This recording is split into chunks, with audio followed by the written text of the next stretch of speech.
আমি রাসেল আছি সাথে।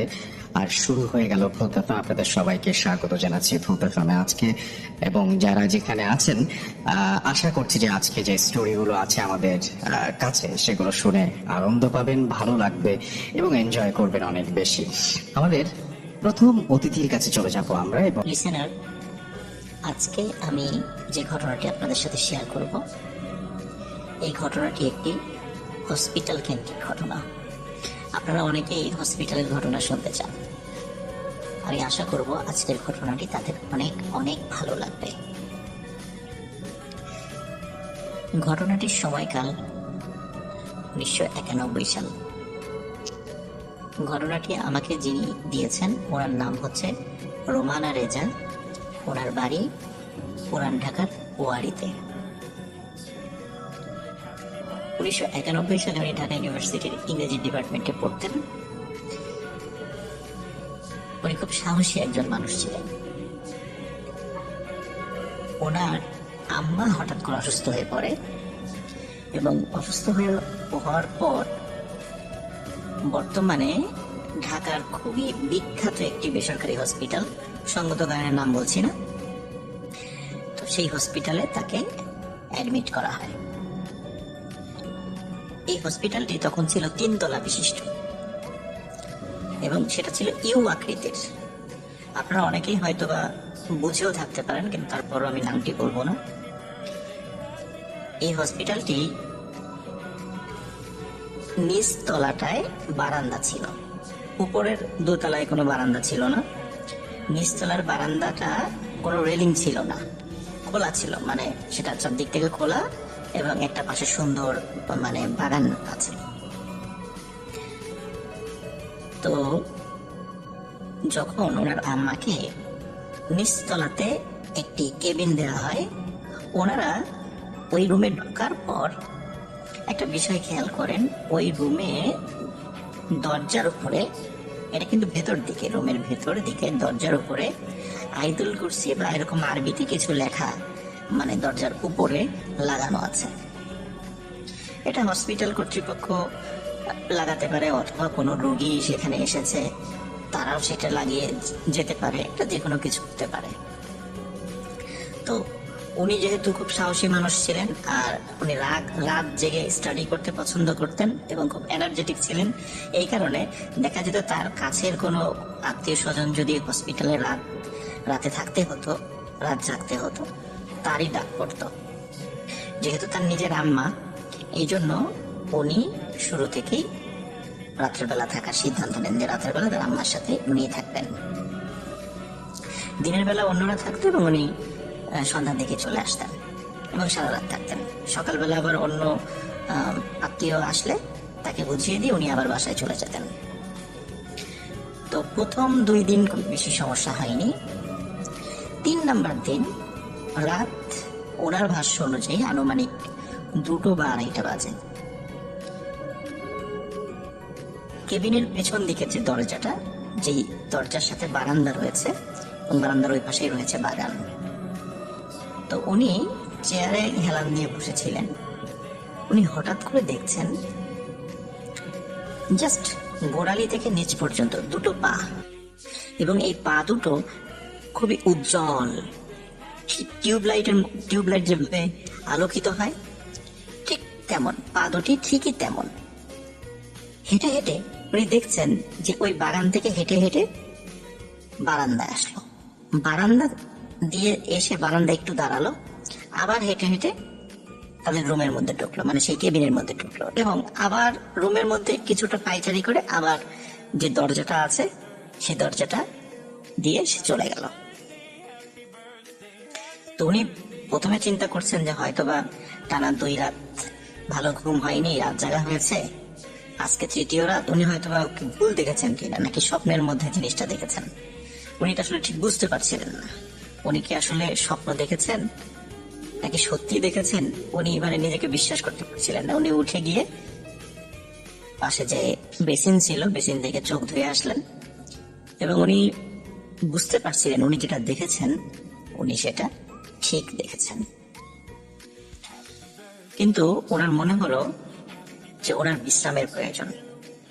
এই জন্য সকালবেলা যখন ওনার আব্বা হসপিটালে আসেন, তখন ওনার আব্বাকে বলেন যে আমার তো একটু বিশ্রামের প্রয়োজন, আমি মনে হয় একটু বেশি পরিশ্রান্ত হয়ে গেছি, চোখে উল্টাপাল্টা দেখছি, তো আমি বাসায় চলে যাই, বাসায় গিয়ে ভালো করে ঘুম দেই, রাতের বেলা আমি আর একা থাকবো না, আমার সাথে আর একজনকে পাঠিও। তার মানে হচ্ছে মানে উনি আর একা থাকবে না, সাথে আর একজন লোককেও পাঠাতে বলেছেন উনি। তো ওনার আব্বা বললো ঠিক আছে, তার খালাকে উনি পাঠিয়ে দেবেন, তাহলে উনি আর ওনার খালা আর ওনার আম্মা তিনজন থাকবেন রুমে। তো সেই কথাই হলো, উনি বাসায় গিয়ে ফ্রেশ হয়ে লম্বা একটা ঘুম দেন, উনি আবার সন্ধ্যায় ওনার খালাকে নিয়ে চলে আসেন। খালাকে নিয়ে চলে আসার পর অদ্ভুত কিছু ব্যাপার ঘটতে থাকে। সেটা হচ্ছে যে খালা কিন্তু রাত জাগার প্রিপারেশন নিয়ে আসছেন এবং উনি সারাদিন ঘুমিয়েছেন যাতে করে উনি রাত জাগতে পারেন। কিন্তু খালা যখনই ওই রুমের মধ্যে আসেন, আসার সাথে সাথে উনি বলেন যে আমার খুব ঘুম পাচ্ছে, আমি বসে থাকতে পারছি না। উনি সাথে সাথে পাশে যে চেয়ার ছিল সেই চেয়ারে বসে পড়েন এবং ঘুমিয়ে যান, এবং ওনাকে অনেক ডাকাডাকি করে, কিন্তু উনি ঘুমের ভেতরে বলতে থাকেন যে আমি কিছুতেই চোখ খোলা রাখতে পারছি না, এত ঘুম আমার কেন আসছে আমি জানি না। তার মানে এটা বলতে বলতে উনি একদম মানে ঘুমিয়ে যান, ওনাকে আর কোনোভাবেই জাগানো সম্ভব হয় না। তখন এই রোমানা আপু উনি যেটি করেন সেটা হচ্ছে যে উনি চিন্তা করেন যাক আজকে রাত্রে আমাকে জাগতে হবে। তো উনি অন্যান্য দিনের মধ্যে স্বাভাবিকভাবেই উনি ওনার আম্মার পাশে পায়ের দিকে উনি ওই হসপিটালের বেডের সাথে একটু হেলান দিয়ে উনি বসে আছেন। তো হঠাৎ করে মনে হলো যে উনি একটু বারান্দায় গিয়ে পায়চারি করবেন। উনি বারান্দার দিকে যান, বারান্দার দিকে গিয়ে হঠাৎ করে একটা জায়গায় ওনার চোখ আটকে যায়। উনি দেখেন উনাদের যে বারান্দাটা, এই বারান্দা বরাবর ঠিক অপোজিট পাশে দোতলাতে একটি রুমের লাইট জ্বালানো। আমি আগে থেকে বলে নিয়েছি দোতলাতে কোনো বারান্দা ছিল না, সেটা সরাসরি রুমের মতো আর কি, মানে সেই রুমে কোনো বারান্দা নেই। তো উনি খেয়াল করেন ওই রুমের মধ্যে স্পষ্টভাবে দেখা যাচ্ছে যে সাদা কাপড় পরা কিছু একটা দাঁড়িয়ে আছে। উনি ভালো করে খেয়াল করেন যে সাদা কাপড় পরা যেটা দাঁড়িয়ে আছে সেটার আকৃতিটা অন্যান্য সাদা কাপড় পরা কোনো মানুষের মতো নয়। একটি লাশ যখন কবর দেওয়া হয়, এই কবর দেওয়ার সময় যখন একটি লাশকে কাফনে পেঁচানো হয়, মাথাটা যেমন বাঁধা হয়, ঠিক সেইভাবে একটি লাশ দাঁড়িয়ে আছে। লাশটি কাফনে মোড়ানো, মাথার উপরে বাঁধা। এবং আরো অদ্ভুত ব্যাপার এবং ভয়ানক ব্যাপার হচ্ছে উনি যখন একটু সাইডে সরে যান, মনে হয় লাশটাও মানে ওনার দিকে ঘুরে যাচ্ছে। উনি যদি ডানে আসেন মনে হয় লাশটা ওনার দিকে যাচ্ছে, উনি যদি বায়ে আসেন মনে হয় লাশটা ওনার দিকে যাচ্ছে। তো উনি চিন্তা করেন এটা কি কোনো মানুষ ওভাবে দাঁড়িয়ে আছে নাকি দূর থেকে উনি ভুল দেখছেন, এটা আসলে উনি খুব একটা বুঝতে পারছিলেন না। এই জন্য উনি কি করেন, আবার বেসিনে গিয়ে একটু হাত মুখ ধুয়ে আসেন। হাত মুখ ধুয়ে এসে দেখেন যে অদ্ভুত ব্যাপার, ওই লাশটা ওরকমই রয়েছে। তখন উনি বেশ ভয় পান, ভয় পেয়ে তাড়াতাড়ি এসে ওনার খালাকে ডাকার চেষ্টা করেন, ওনার খালাকে ডাকার চেষ্টা করেন, ওনার মাকে ডাকার চেষ্টা করেন, তাদের চোখে মুখে পানি ছিটিয়ে দেন, কিন্তু কোনোভাবেই তাদের ঘুম ভাঙানো যাচ্ছিল না। এটা কিন্তু অদ্ভুত ব্যাপার, কারণ একটা মানুষের ঘুম ভাঙানোর জন্য যত চেষ্টা করার দরকার উনি করেছেন, কিন্তু কোনোভাবেই তাদের ঘুম ভাঙানো যাচ্ছিল না। কেন এত বেশি ঘুম এসেছিল এটা আসলে উনি বুঝতে পারছিলেন না।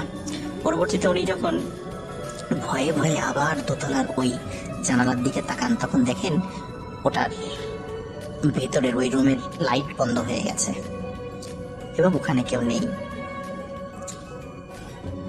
প্রথমে উনি ভাবেন যে হয়তো বা উনি ভুল দেখেছেন, কিন্তু সকালবেলা উনি দোতলার ওই জায়গাটাতে ওই রুমের ওইখানে যান, গিয়ে দেখেন সেই রুমটা তালা বন্ধ এবং মনে হচ্ছে গত কয়েক মাসে ওই রুমে কোনো রুগী আসেনি, রুমটা বেশ ময়লা আবর্জনা রয়েছে। তখন ওইখানে একজন নার্সকে জিজ্ঞেস করেন যে গতকালকে কি এখানে কোনো রুগী ছিল। তখন নার্স খুব অবাক হন যে কেন আপনি এই প্রশ্ন করছেন কেন।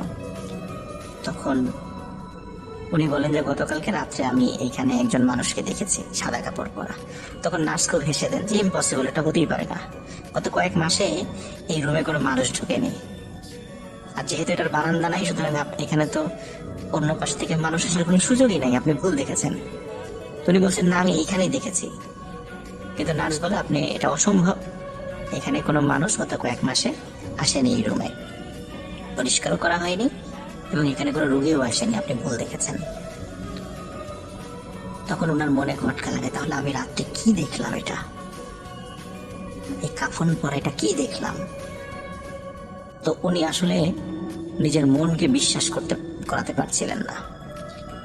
প্রথম দিন উনি যেই মানে বডি ছাড়া পা দেখেছিলেন এটা প্রথমে কাউকে বলেননি, কিন্তু এই ঘটনাটা ঘটার পরে উনি ওনার অন্যান্য আত্মীয় স্বজন, ওনার মা, ওনার খালা, ওনার বাবার সাথে ঘটনাটা শেয়ার করেন। ঘটনাটা শেয়ার করার পরে তারা বলেন যে তুমি এটা ভুল দেখেছো, ওটা তো অন্য কোনো মানুষও থাকতে পারে, এই বলে তারা তাকে সান্ত্বনা দেন। এর পরে কয়েকদিন কোনো ধরনের কোনো সমস্যা হয়নি, স্বাভাবিক ছিল, উনিও স্বাভাবিকভাবে ছিলেন। কিন্তু একটা অদ্ভুত ঘটনা ঘটে যায় এর ঠিক 5 থেকে 7 দিনের মাথায়। ওনাদের নিচতলায় ঠিক পাশের রুমে, নিচতলাতেই ঠিক পাশের রুমে একটি ঘটনা ঘটে। সেটা হলো সকালবেলা খুলনা থেকে, ওনার ভাষ্য অনুযায়ী খুলনা থেকে একটি রুগী আসে যার শরীরের ভিতরের গুরুত্বপূর্ণ অর্গানগুলো টোটালটাই নষ্ট হয়ে গিয়েছিল। তো এরকম একটি রুগী যখন সেখানে নিয়ে আসা হয়, নিয়ে আসার পরে ওই রুগীর সাথে বেশ কিছু আত্মীয় স্বজন ছিলেন, তারা খুব কান্নাকাটি করছিলেন। ওদিকে রুগীর অবস্থা সিরিয়াস হওয়ার কারণে ওই কেবিন থেকে সব লোকদেরকে বের করে দেওয়া হয়, কাউকে ভিতরে ঢুকতে দেওয়া হচ্ছিল না। এমনকি ওই রুগীর সাথে থাকা ওই রুগীর মা এবং ওই রুগীর স্ত্রীকেও রুম থেকে বের করে দেওয়া হয়, বলে যে আপনারা পরে আসবেন। এদিকে ওই সময়টা ছিল খুব ঠান্ডা, কারণ ওইটা 1991 সালে জানুয়ারি কি ফেব্রুয়ারি মাসের দিকে ঘটনা। ওই সময় খুব ঠান্ডা ছিল। ঠান্ডা থাকার কারণে এই ঘটনা কিন্তু দিনের বেলার ঘটনা বলছি। ঠান্ডা থাকার কারণে মানে দিনের বেলা এবং সকালবেলা ছিল। তো সকালবেলা যেহেতু স্বাভাবিকভাবেই ঠান্ডা ছিল, ওই সময় শৈত্য প্রবাহ পড়েছিল।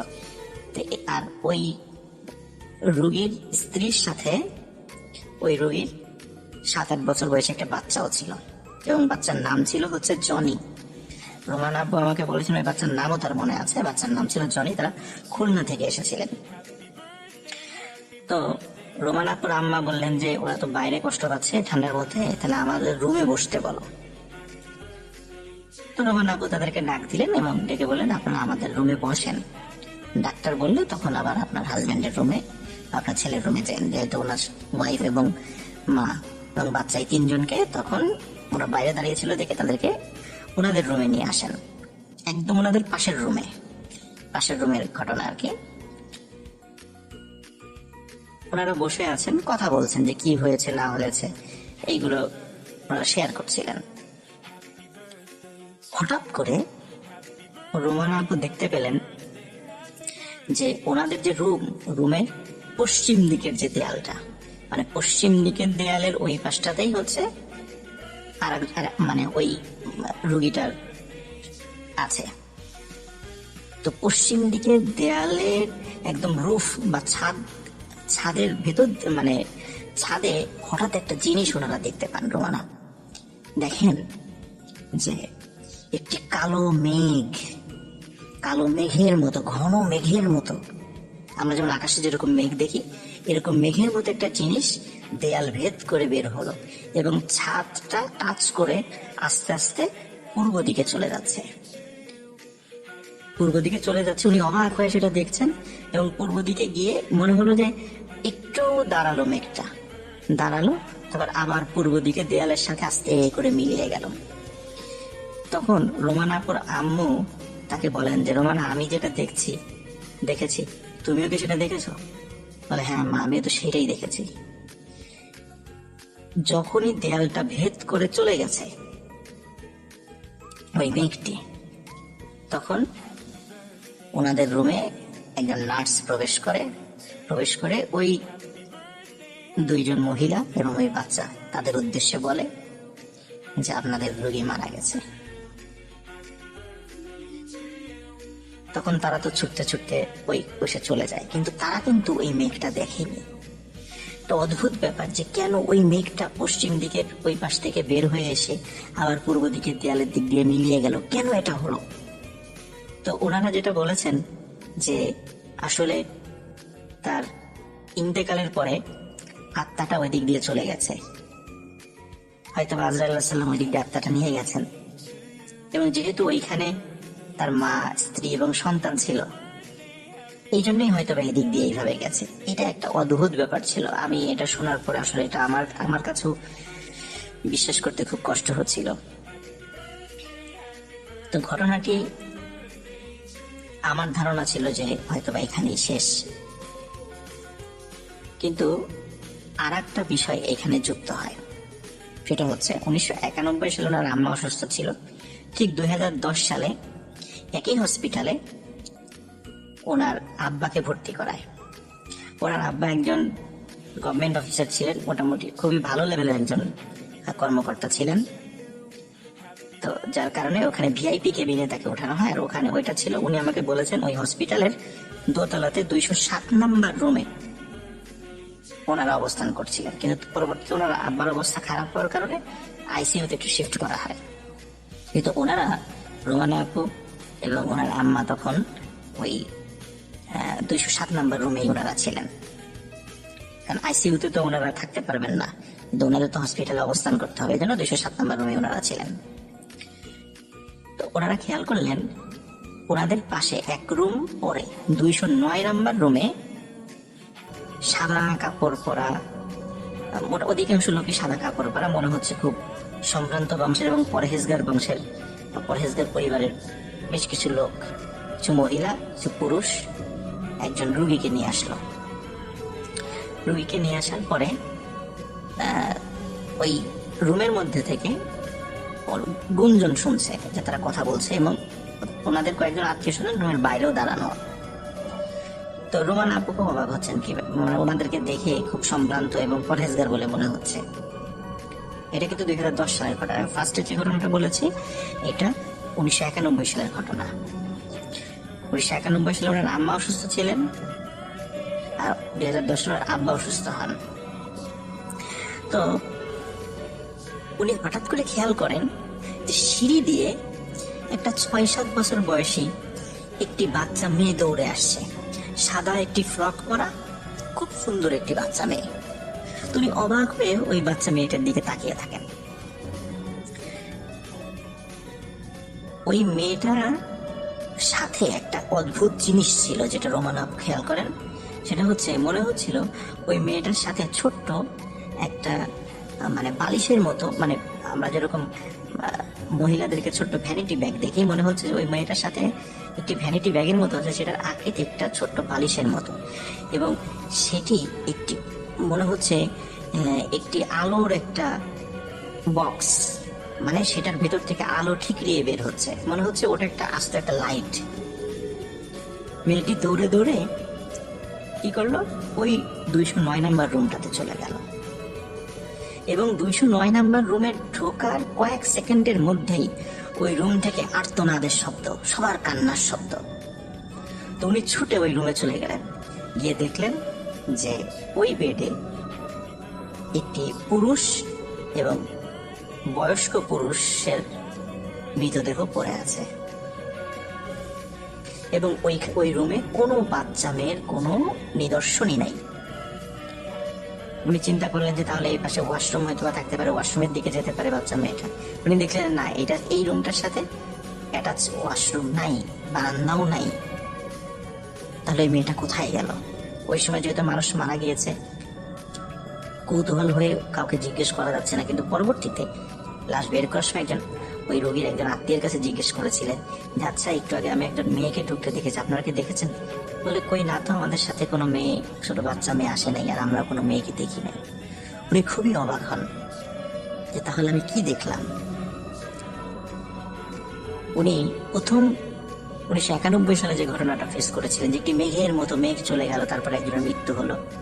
আবার একটি বাচ্চা মেয়ে, সে ওই রুমে ঢুকলো, কয়েক মুহূর্তের মধ্যে তার মৃত্যু হয়ে গেল। উনি কি দেখলেন, কি ছিল ঘটনা, এই রহস্যটা আজও কুল কিনারা হয়নি। হসপিটাল কেন্দ্রিক এই ঘটনাটি রোমান আপু আমাকে শেয়ার করেছেন। লিসেনার, আশা করি আপনাদের সবার ভালো লেগেছে। হ্যালো লিসেনার, আপনারা যারা ভূতিগম শুনতে ভালোবাসেন তারা আমাদের এই চ্যানেলটিকে সাবস্ক্রাইব করে রাখতে পারেন। আমরা প্রতিদিন রাত 10টার সময় বাছাই করা ভূতিগম আপলোড করে থাকি। আপনারা আমাদের চ্যানেলটিকে সাবস্ক্রাইব করে আমাদের উৎসাহ করুন। চলুন পরবর্তী ঘটনা শুনে আসি। আমি এখন চলে যাচ্ছি আমাদের পরবর্তী ঘটনায়। আসসালামু আলাইকুম রাসেল ভাই, আশা করি ভালোই আছেন, কারণ আপনি সবসময় ভালোর দলে একজন। আমি ঢাকার উত্তরায় থাকি, স্টুডিওতে গিয়ে ঘটনা শেয়ার করা সম্ভব নয় বলে লিখে পাঠালাম, ভালো লাগলে পড়ে শোনাবেন। তো আমি সরাসরি ঘটনায় চলে যাচ্ছি। ঘটনাটি 2012 সালে ঘটা। আমার বাপদাদার পূর্বপুরুষরা এখানে ছিল, তাই এই শহরে ছোট্ট থেকে বড় হই, শুনেছি গ্রাম নাকি অনেক সুন্দর হয়, কিন্তু আফসোস আমার গ্রামের বাড়ি নেই। আমাদের বাসাটা 3 তলা, আমরা 3য় তলায় থাকি, বাকি 1ম ও 2য় তলা ভাড়া দিয়েছি। আমাদের 2য় তলায় একজন ভাড়াটিয়ার সাথে আমাদের খুব ভালো সম্পর্ক ছিল। তারা স্বামী স্ত্রী আর একটা 6 বছরের মেয়ে নিয়ে থাকতো। তাদের গ্রামের বাড়ি ছিল টাঙ্গাইল। কোনো এক কারণে, আমি এলাকাটার নাম উল্লেখ করছি না, হঠাৎ তারা একদিন আমাকে বলল তারা তাদের গ্রামের বাড়ি যাবে, এবং আমাকে বলল তাদের সাথে আমি যাব কিনা। আমি জানতে চাইলাম কেন যাব না। তারা বলল তাদের ছোট ভাইয়ের বিয়ে, তাদের নিমন্ত্রণ করেছে, তাই তারা যাচ্ছে। আমি ভাবলাম গ্রাম ও গ্রামের মানুষের বিয়ে দুইটা একসাথে দেখা যাবে, তাই রাজি হয়ে গেলাম। তারপর যথাসময় তাদের সাথে রওনা দিলাম এবং খুব ভালোভাবেই সেখানে পৌঁছালাম। তারপর ফ্রেশ হয়ে দুপুরের খাবার খেয়ে একটু রেস্ট নিলাম। তারপর বিকেল বেলা ভাবলাম একটু ঘুরে দেখি এলাকাটা। যেই ভাবা সেই কাজ, বেরিয়ে পড়লাম ঘুরতে। গরমের সময় গ্রামটায় ঘুরতে বেশ ভালোই লাগছিল, তবে কিছুটা অবাক হচ্ছি, কারণ এলাকায় অনেকটা গাছ, 1টা থেকে 2টা সাইনবোর্ড লাগানো, আর তাতে মানুষের নাম ও তারিখ লেখা। ভাবলাম হয়তো গাছগুলোর মালিকের নাম। যাই হোক, আমি ঘুরতে লাগলাম। একটু পর একটা নদীর তীরে দাঁড়িয়ে মুগ্ধ হয়ে দেখছি। তারপর ফিরে এলাম বাসায়। তাদের বাড়ির পাশে একটা বাসার পেছনের উঠোনে একটা মাচা ছিল, সেখানে গিয়ে বসলাম। এলাকার সব জায়গা থেকে এই জায়গাটা মনে হলো একটু বেশি ঠান্ডা আর একটু বেশি বাতাস। হঠাৎ নজর গেল সেই বাড়ির উঠোনের শেষ প্রান্তে একটা গাছ দেখে। মনে হচ্ছে খুব পুরনো একটা গাছ, আর তাতে 2টা সাইনবোর্ড দেয়া আছে। আমি গাছটির সামনে গিয়ে ভালো করে বোঝার চেষ্টা করছি এটা কি গাছ। হঠাৎ আমাদের ভাড়াটিয়ার ছোট ভাই এসে বলল, এখানে কি করেন? এটা ভালো জায়গা না, চলেন বাসায় যাই। আমি কৌতূহল নিয়ে জিজ্ঞেস করলাম, সামনের ওই বড় গাছটা কি গাছ? ওইটা বকুল গাছ। আমি অবাক হয়ে গিয়েছি এবং অবাক হয়ে দেখছি গাছটা, কারণ এত বড় বকুল ফুলের গাছ আমি এর আগে কখনোই দেখিনি। যাই হোক, আমি আর সেই ভাই চলে এলাম বাসায়। সন্ধ্যায় হালকা নাস্তা করার পর আবার সেই মাচায় গিয়ে বসলাম, কারণ গরমের মধ্যে এই জায়গাটা অনেক ঠান্ডা, খুব ভালোই লাগছে। বসে বসে মোবাইলে ভিডিও, গান দেখছি আর কি। হঠাৎ হালকা একটা গরম বাতাস আমার বুকে পড়লো, যেমন আমার মুখের সামনে যদি কেউ এসে নিঃশ্বাস ফেললে যেমন হয়, ঠিক তেমন। পরপর 3বার এমন হলো। আমি একটু অবাক হলাম। তারপর ভাবলাম হয়তো আমার নিঃশ্বাস আমার গায়ে লাগায় আমি চমকে গেছি, এই বলে একটু হাসলাম। কিন্তু তার কিছুক্ষণ পর আমি পানি পড়ার শব্দ পেলাম। কেউ যদি 1 জগ পানি গাছে ওপর থেকে একেবারে ঢেলে ফেললে যেমন হয়, যেমন শব্দ হবে, ঠিক সেরকম। বাসার পেছনে লাইট না থাকায় অনেকটা অন্ধকার হয়ে আছে, বুঝলাম না ঠিক কোথায় পানি পড়লো। সব থেকে বড় কথা হলো, আমি বিকেলে ওই জায়গাটা ভালো করে দেখেছিলাম, ওখানে কোনো পানি বা পুকুর কিছুই ছিল না। পানি আসবে কোথা থেকে? এইসব ভাবতে ভাবতে আমরা সেই ভাড়াটিয়ার ভাবি তার মেয়েকে নিয়ে আমাদের কাছে আসলো। আমি তাকে বললাম আমি এমন শব্দ পেয়েছি। সে বলল এই জায়গাটা ভালো না, এই বলে চলে আসতে বলল। আমি চলে এলাম। বলে রাখা ভালো যে গ্রামের অধিকাংশ বাড়ি টিন শেডে। তো রাতে খাবার দাবার খেয়ে শুয়ে মোবাইল নিয়ে আমি বিজি আছি, আর আমার সাথে আমার ভাড়াটিয়ার সেই ছোট ভাইকে থাকতে বলা হয়েছে, এবং এও বলা হয়েছে রাতে যেন আমি বাইরে না যাই। তো রাতে প্রায় 12টা বাজে হঠাৎ আমার ঘরের টিনের চালে আওয়াজ হচ্ছে। যদি কোনো বাঁশঝাড় থেকে কোনো বাঁশের আগা টিনের চালে লেগে থাকে আর বাতাসের নোট থাকে, তাহলে যেমন আওয়াজ হবে ঠিক সেরকম আওয়াজ হচ্ছে। অথচ তাদের বাসার আশেপাশে কোনো বাঁশঝাড় নেই। তাহলে এটা কিসের আওয়াজ?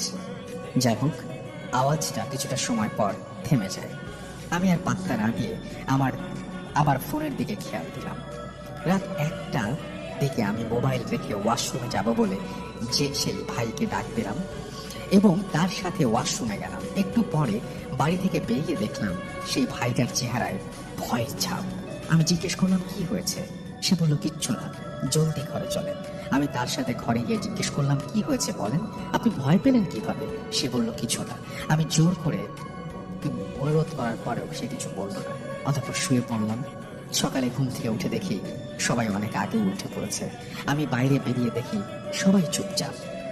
আমি আর কিছু জিজ্ঞেস করিনি, যদিও আমার মনে একটু খটকা থেকেই গেছে।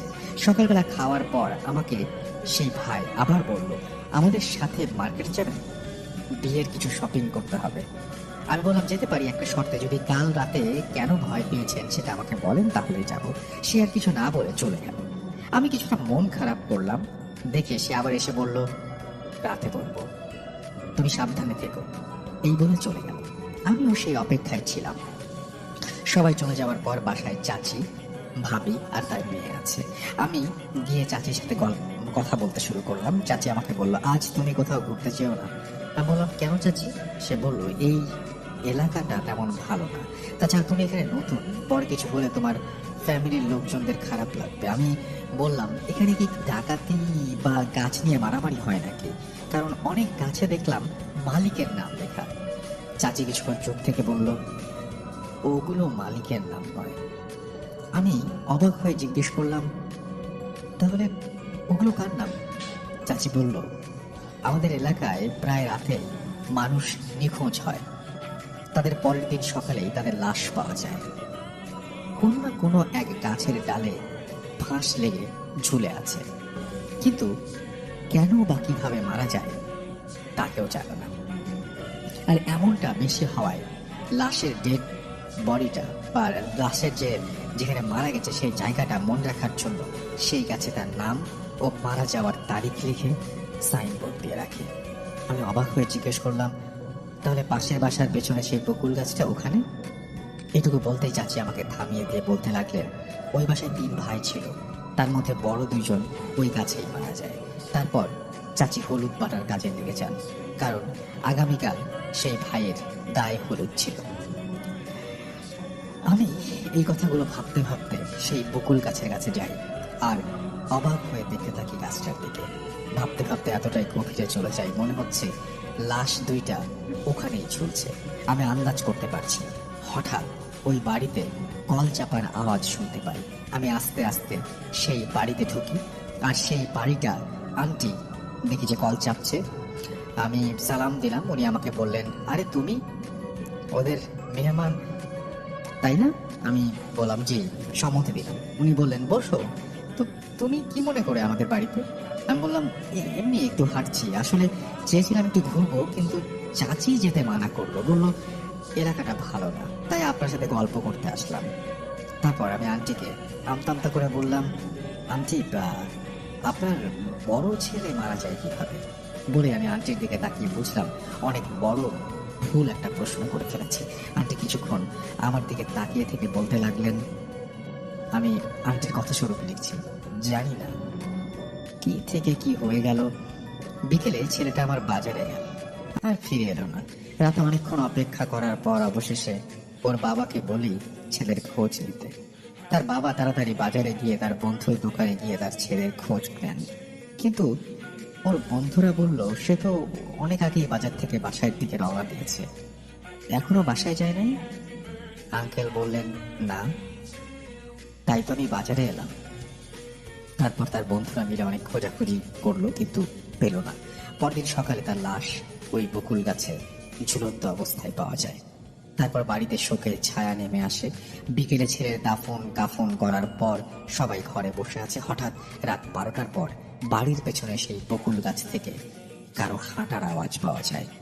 মনে হয় কেউ এই দিকে আসছে। একটু পর আওয়াজটা থেমে যায়। হঠাৎ ঘরের পেছন থেকে কেউ ভাঙা গলায় বলে, মা। এরপর আওয়াজ শুনে আন্টি শোয়া থেকে উঠে বসে কান খাড়া করে আবার শোনার চেষ্টা করে। একটু থেকে আবার সেই আওয়াজটা আসে, মা। এবার আন্টি বুঝতে পারে এটা তার ছেলের গলা। আন্টি কিছু না বুঝেই খাট থেকে নেমে ছেলের কাছে ছুটে যায়। ঠিক এমন সময় বাকিরা সবাই তাকে টেনে ধরে ফেলে। আন্টি ছেলের নাম ধরে ডাক দেওয়ার আগেই তার আন্টির মুখ চেপে ধরে আর কানের কাছে ফিসফিস করে বলে, ও তোমার ছেলে নয়, আমাদের ছেলে মারা গেছে। ঠিক এমন সময় আবার আওয়াজ এলো, মা। তারপর আমার মেজো ছেলে বলে, কে কে ওখানে? তারপর আর কোনো আওয়াজ আসে না। তারপর থেকে প্রায় রাতে তাদের ঘরের পেছনে কেউ এসে টিনে টোকা দেয়। আবার মাঝ রাতে কারো হাঁটার আওয়াজ পাওয়া যায়। একদিন আমার মেজো ছেলে তার রাতে টয়লেটে যায় কাজ, এবং টয়লেট থেকে ফেরার সময় সে কৌতূহলে গিয়ে দেখতে চায় যে কে ওখানে। টিনের গেটটা হালকা ফাঁকা ছিল। সেখানে চোখ রেখে দেখতে পায় সাদা কাপড় পরা একজন ওখানে হাঁটছে। একটু ভালো করে দেখার জন্য গেটটা খুলে আর একটু ফাঁকা করতে গেলে টিন থেকে একটা আওয়াজ বের হয়। আবার সাথে সেই অবয়বটার দিকে তাকায় আর সে দেখতে পায় সেই অবয়বটা আর কেউ নয়, তার বড় ভাই। এইটুকু দেখে সে সেন্সলেস হয়ে যায়। যখন তার সেন্স আসে তখন তার ঘরে আবিষ্কার করে সে নিজেকে, আর তার পাশে তার বাবা মা ছোট ভাইকে দেখতে পায়। তারপর সে সেন্সলেস হওয়ার কারণ জানতে চাইলে রাতের সব ঘটনা খুলে বলে। তারপর সবাই চিন্তায় পড়ে যায়, যাকে কিছুদিন আগে কবর দিয়ে আসলাম সে কিভাবে বাড়ির পেছনে হাঁটাহাঁটি করবে। কেউ কেউ বলে এটা খারাপ চিন্তা। তারপর তার কিছু আগে আন্টির মেজো ছেলে বন্ধুদের সাথে আড্ডা দিতে থাকে এবং ফিরে আসে না। অনেক খোঁজাখুঁজির পর তাকে পাওয়া যায়।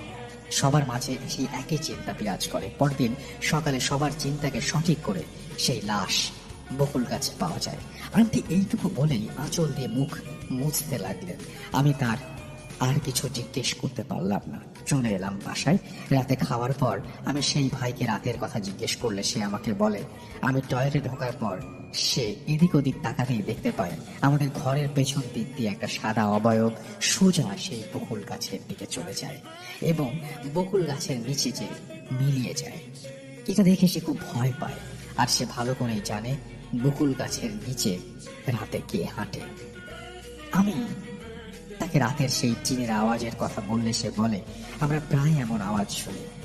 প্রথম ভয় লাগলেও এখন আর পাত্তা দিই না। তারপর আমি সেখানে 4-5 দিন থেকে ঢাকায় চলে আসি। এই ছিল ঘটনা। গুছিয়ে লিখতে পারলাম কিনা জানি না, ভুল হলে ক্ষমা করবেন। আর ঘটনাটা ভালো লাগলে পড়ে শোনাবেন। আমার ঘটনা ও লেখাগুলো ভালো লাগলে আমাকে জানাবেন, তাহলে উৎসাহের সাথে আরো ঘটনা লিখে পাঠাবো। আমার কাছে আমার নানুকে নিয়ে জিন সম্পর্কে বেশ কিছু ঘটনা আছে। ভূত FM দীর্ঘজীবী হোক। আমার নাম ও ঠিকানা গোপন রাখার অনুরোধ করছি। ওকে, আমি পড়লাম না। Thank you very much. তো আমি ফার্স্ট যেটা শুরু করব সেটা আমি আমাদের রাজবাড়িরই ঘটনা, সেটা দিয়ে শুরু করব। সরি, রাজবাড়ি ঘটনা না, এটা ঘটেছিল হচ্ছে কুষ্টিয়াতে। কুষ্টিয়ার ঘটনা দিয়ে শুরু করব, রাজবাড়িটা পরে বলছি।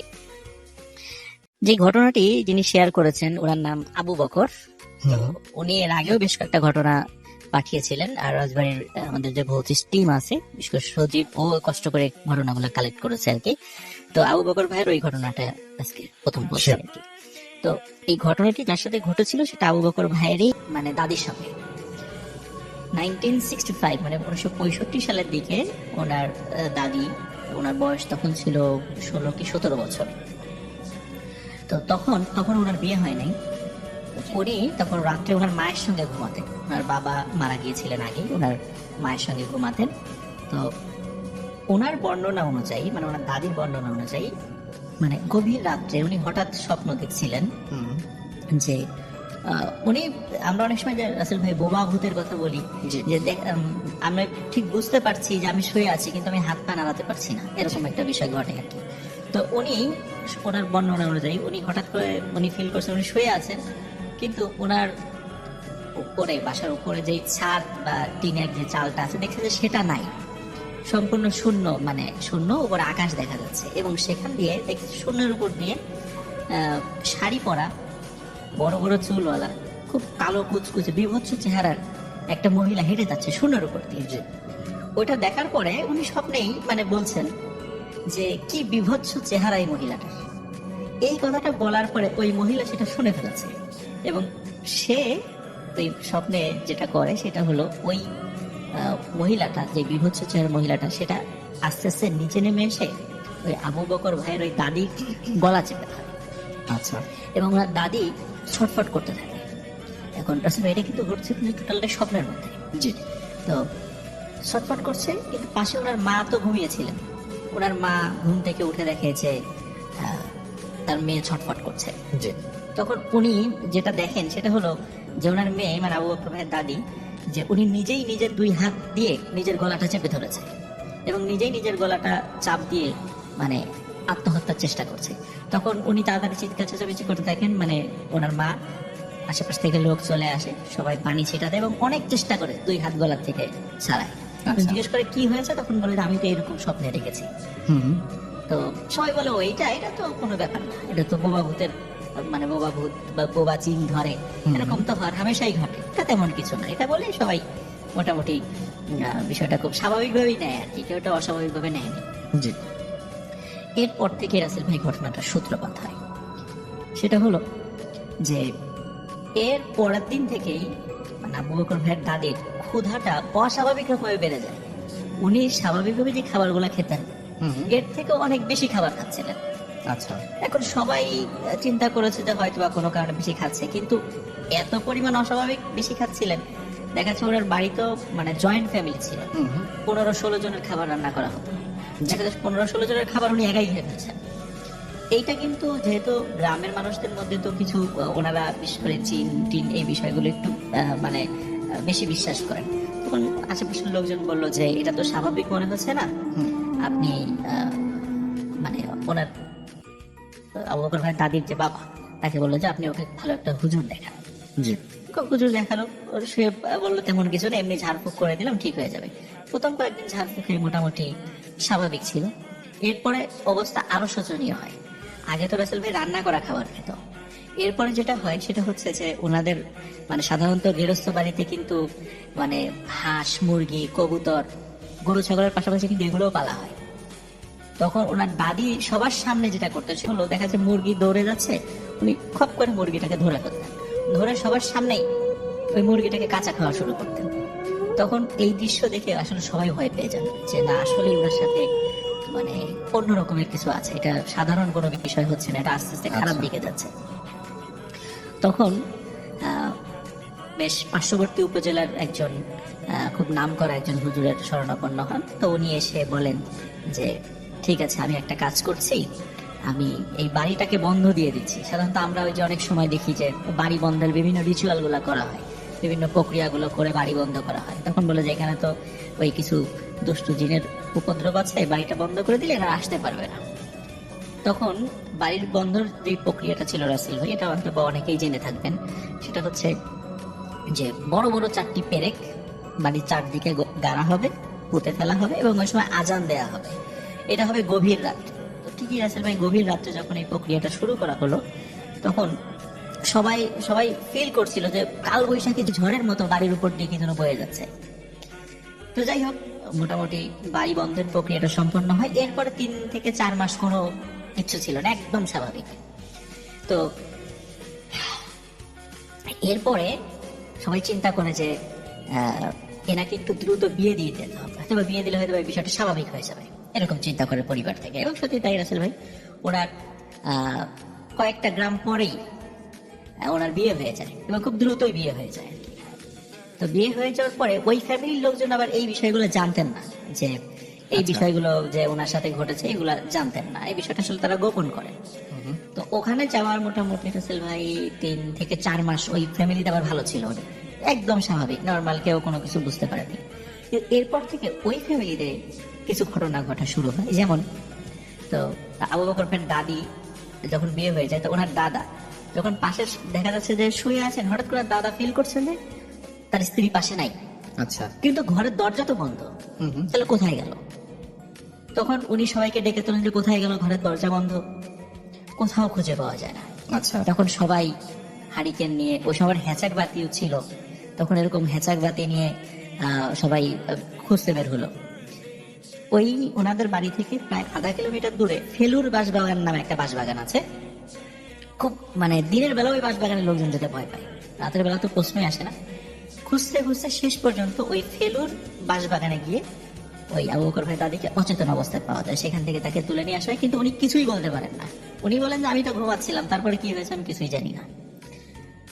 এইভাবে রাসেল ভাই প্রায়শই উনি হঠাৎ করে রাতের বেলা ঘর থেকে উধাও হয়ে যেতেন। আচ্ছা, এবং ওনাকে বিভিন্ন জায়গায় মানে এমন এমন ওই গ্রামের এমন এমন সমস্ত ভয়ঙ্কর জায়গা যেখানে দিনের বেলা লোকজন হাঁটাহাঁটি কম করে, দেখা যায় কখনো বাঁশবাগানে, কখনো বট গাছের নিচে, এরকম নদীর পাড়ে, এরকম জায়গাগুলোতে তাকে পাওয়া যেত। এর ভিতরে আসলে কি হয়, মাঝখানে 2 দিন ওনার কোনো খবরই ছিল না। 2 দিন অনেক খোঁজাখুঁজি করেছে, কোথাও খবর মানে হয় না। হঠাৎ 2 দিন পরে রাতের বেলা জি, বাড়িতে মানে রাতের বেলা উঠানে ভয়ঙ্কর শব্দ, সবাই বের হয়ে যায়, দেখো না দাদি পড়ে আছে অচেতন অবস্থায়। পরে সেখান থেকে তাকে নিয়ে আসা হবে। উনি এটা জানেন না 2 দিন উনি কোথায় ছিলেন। এখন আসলে এই যে সমস্যাটা হচ্ছিল, এখন এটা তো সমাধান করা প্রয়োজন, যে এরকম তো চলতে দেওয়া যায় না। তখন উনি অনেক, ওনার হাজবেন্ড অনেক তান্ত্রিক দেখান, কবিরাজ দেখান, ভালো ভালো আলেমদের শরণাপন্ন হন, কিন্তু কিছুতেই হয়তো 2-1 দিন ভালো থাকে, তারপর আমার যাতাই মানে একই রকমের সমস্যা হচ্ছিল। এবং তারপর ডাক্তারও দেখেন, তো ডাক্তার ওনার বডি চেক আপ করে বলেন যে আপনার স্ত্রী বেশি দিন বাঁচবে না, খুব তাড়াতাড়ি মারা যাবে, ওই বড় যে 2 মাস। আচ্ছা, তো এটা করে ওই আবু বকর ভাইয়ের দাদা খুব মানে মুশড়ে পড়েন এই ব্যাপারটা শুনে। তখন উনি একজন ভালো ইমাম সাহেবের একজন খবর পান, তার কাছে যান। কিন্তু ওই ইমাম সাহেব বললেন যে আসলে এই রোগের মানে এই রোগের ট্রিটমেন্ট আমি করতে পারবো না। তো উনি আরেকজন মাগুরা জেলার মানে মাগুরা যে জেলা, এই বাস স্ট্যান্ড থেকে 5 কিলোমিটার পূর্বে একটি কবরস্থান আছে। তো ওই কবরস্থানের পাশে একটা মসজিদ আছে, ওই মসজিদের একজন ইমাম সাহেবের ঠিকানা দেন যে ওইখানে যান, হয়তো উনি এই ট্রিটমেন্টটা করতে পারবেন। তো ওনারা সত্যি সেখানে যান। তো ইমাম সাহেবকে দেখে আসলে খুবই অবাক হন ওনারা। ইমাম সাহেবের বয়স মানে 20 বছরের কম, একদম ইয়াং একটা তরুণ বয়সের একটা ইমাম সাহেব। এখন ওনারা বলছেন যে এত বড় বড় তান্ত্রিক কবিরাজ দিয়ে কোনো কাজ হলো না, এই বাচ্চা একটা ছেলে, এর দিয়ে কি কাজ হবে? তা ওনারা খুবই মানে হতাশ হয়ে যান।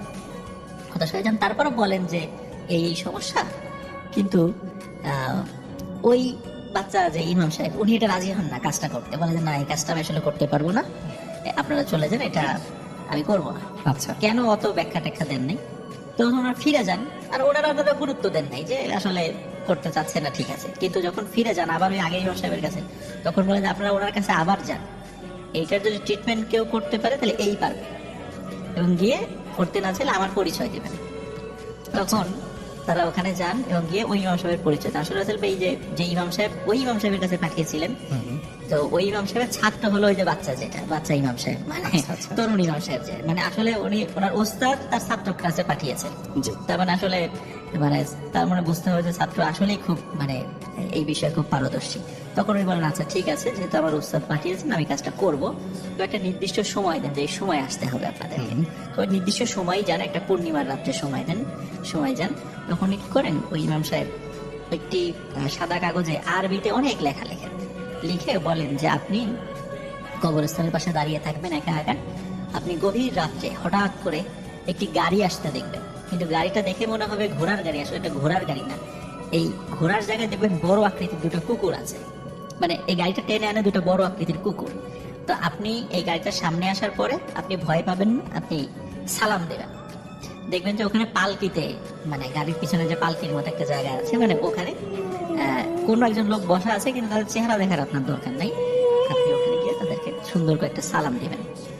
তখন সত্যি রাসেল ওই গভীর রাত উনি একা দাঁড়িয়ে আছেন, বেশ অনেকক্ষণ পরে সত্যি ওই গাড়িটা চলে যায়, কিন্তু ওই গাড়িটা থেকে উনি মারাত্মক ভয় পান, কারণ ভয়ঙ্কর আকৃতির 2টা কুকুর এবং গাড়ির সামনে আবার 2টা লোক, মানে অনেক লম্বা 2টা লোক হেঁটে আসছিল।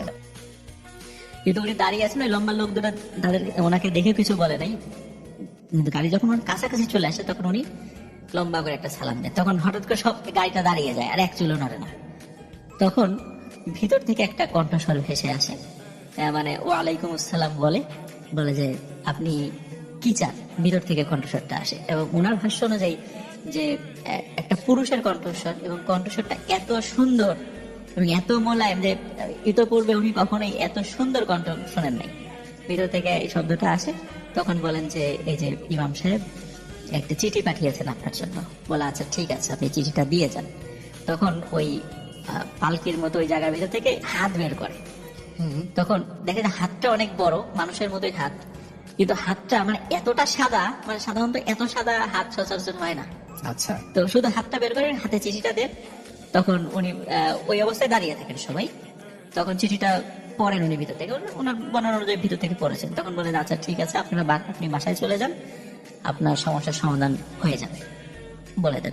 তারপর ওনারা ওই গাড়িটা আবার চলে যায়। ওনারা পরে ইমাম সাহেবকে বলেন কি ঘটনা ঘটেছিল। বলে আচ্ছা ঠিক আছে, তাহলে আপনার বাসায় চলে যান, সমস্যার সমাধান হয়ে যাবে, কিন্তু একটা ডেট দিয়ে দেন যে এই ডেটে, আজ থেকে 3 দিন বা 7 দিন পরে এই ডেটে আপনারা কেউ ঘর থেকে বের হবেন না।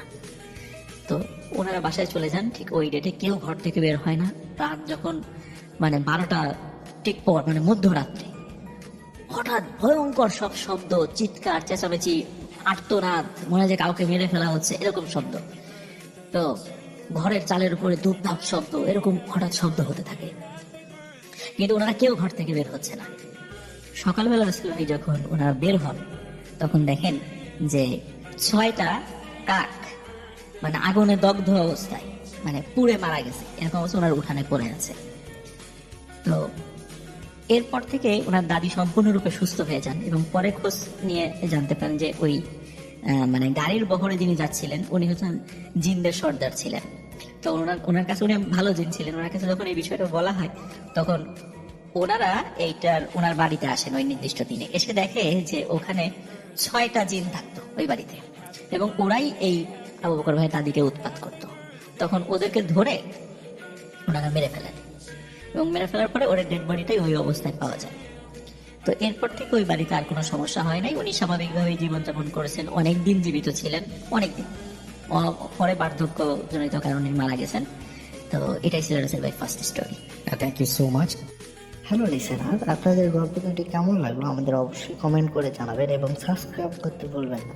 আমরা প্রতিদিন রাত 10টার সময় কিন্তু বাছাই করা গল্প আপলোড করে থাকি। আপনাদের একটা সাবস্ক্রাইব এবং লাইক, কমেন্ট, শেয়ার আমাদের অনুপ্রেরণা। দয়া করে আপনার চ্যানেলটিকে সাবস্ক্রাইব করে আপনাদের প্রিয় লিস্টে রেখে দিন।